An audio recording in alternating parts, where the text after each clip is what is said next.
Kabilang sa persons of interest sa pagpaslang sa isang barangay captain sa Digos City, ang mismong hepe ng Digos Police. Sa Pampanga, isang barangay chairman din ang itinumba. May spot report si CJ Turida ng GMA Regional TV.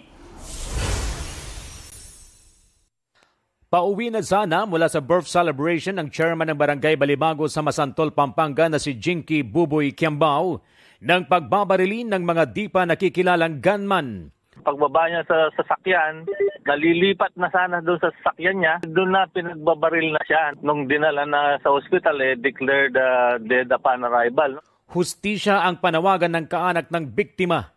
Patuloy na tinutugis ang mga salarin habang inaalam ang posibleng motibo sa krimen. Isang bagong ebidensya naman ang hawak ng pulisya kaugnay ng pagpaslang sa kapitan ng Barangay 3 de Mayo sa Digos, Davao del Sur na si Oscar Dodong Bukol Jr. Tabak! Tabak! Nakuhanan ng CCTV ang sasakyan na ginamit umano ng mga sospek, pati ang pagliko ng sasakyan sa kanto papunta sa bahay ng kapitan. Sabi ng Davao del Sur Provincial Police, posibleng persons of interest ang mga individual na dati nang nabanggit ni Kap sa kanyang social media post. Kabilang sa kanila ang hepe ng Digos City Police Station na si Police Lieutenant Colonel Peter Glenn Ipong.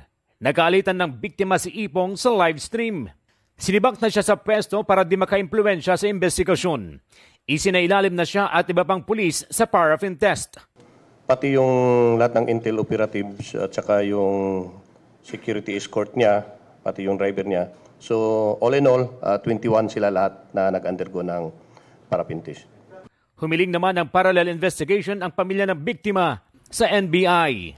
CJ Torida ng GMA Regional TV, nagbabalita para sa GMA Integrated News.